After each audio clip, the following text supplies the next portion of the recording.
Hey everyone, thank you for tuning in.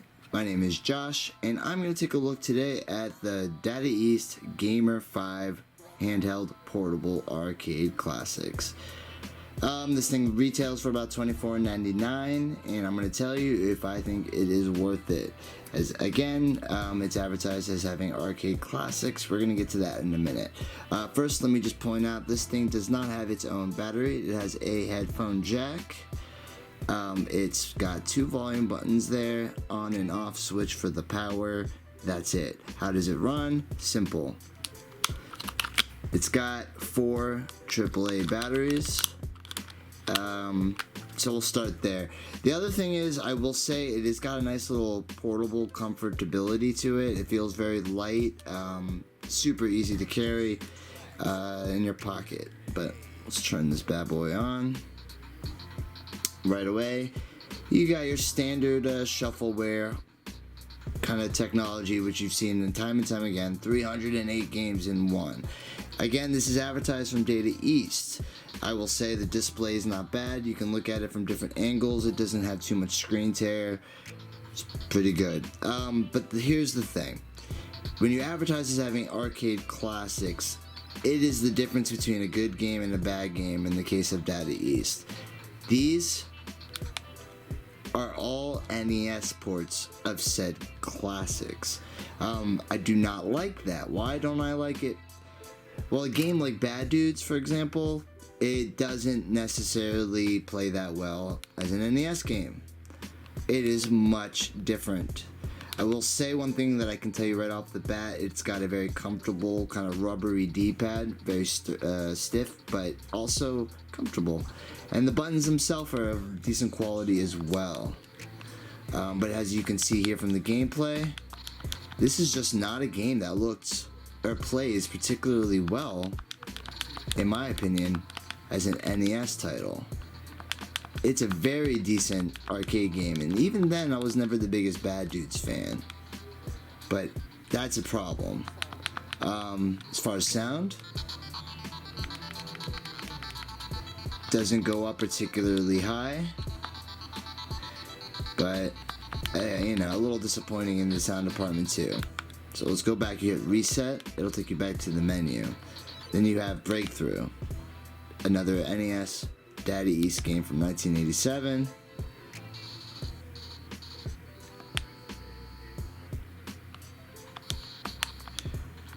It kind of has like a Blaster Master vibe, mixed with a little bit of Excite Bike, because you have to kind of stay and you have to go fast if you want, but then you also put yourself at more danger doing so.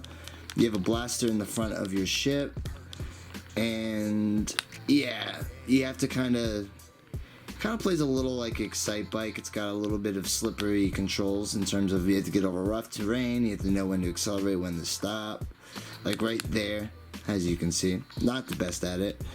Next one, Caveman Ninja. Again, let's go back to what a game looks like in the arcade and how it translates to NES. Is it a bad port? I don't think so. But it's not the arcade game, and that's a shame. It's a missed opportunity to provide this to a whole new audience, because it's a great game. It's a lot of fun, you know, and this would have been cool. I would love to have had an arcade translation of this in my hands.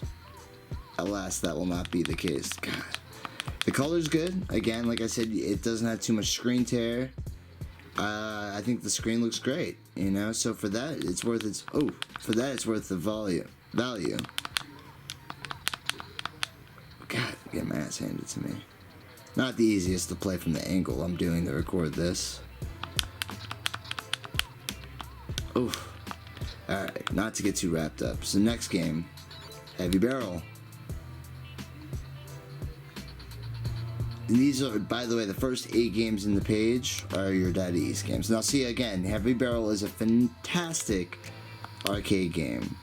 It is at best a subpar NES title. Again, I don't think the buttons are too bad, but it's another missed opportunity to put the arcade version of this game on a portable device.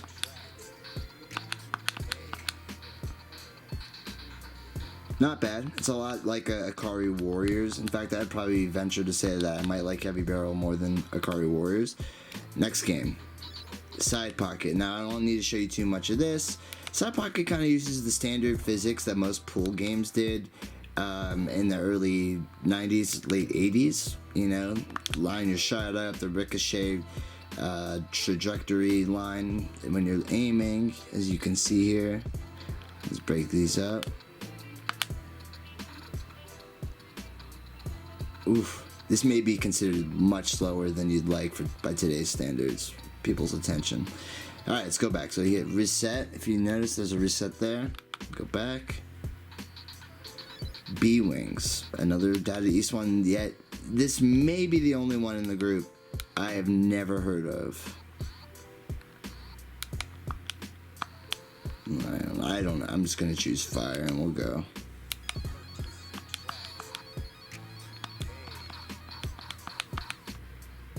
Okay.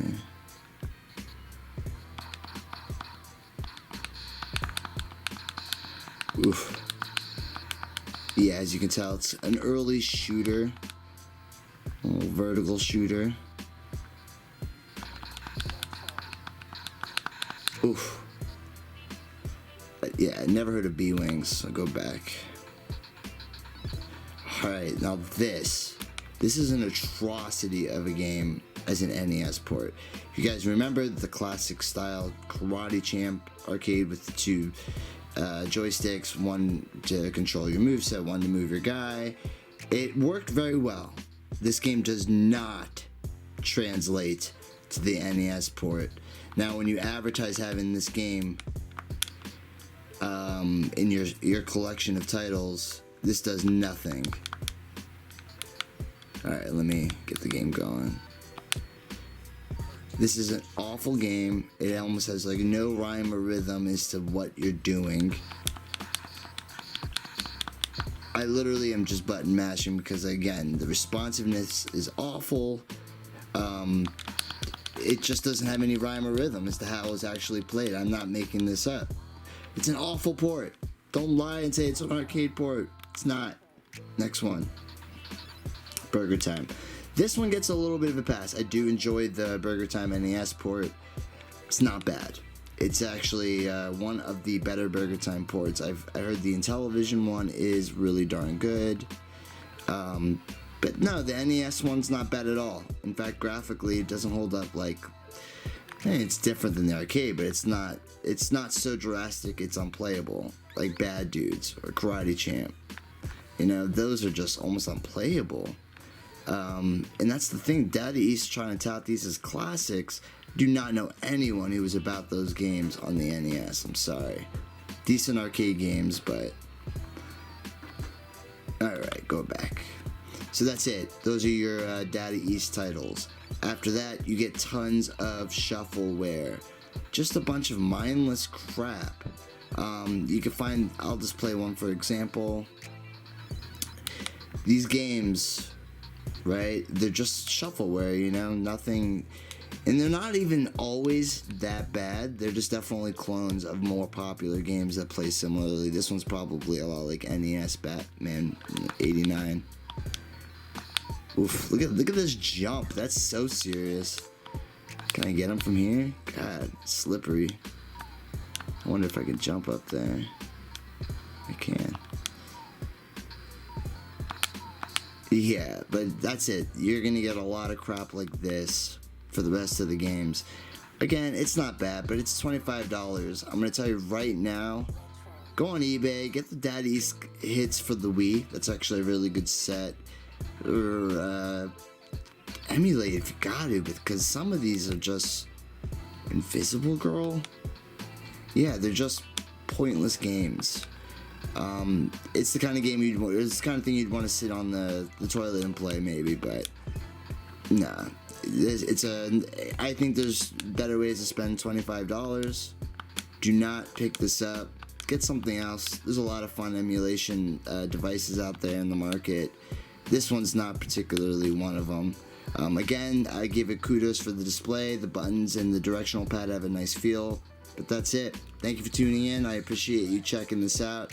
My recommendation is to pass on this and find something better. For $25, there's a lot better collections or sets or things where you can actually play good emulation of these titles, and they don't always have to be the NES versions. Have a good night.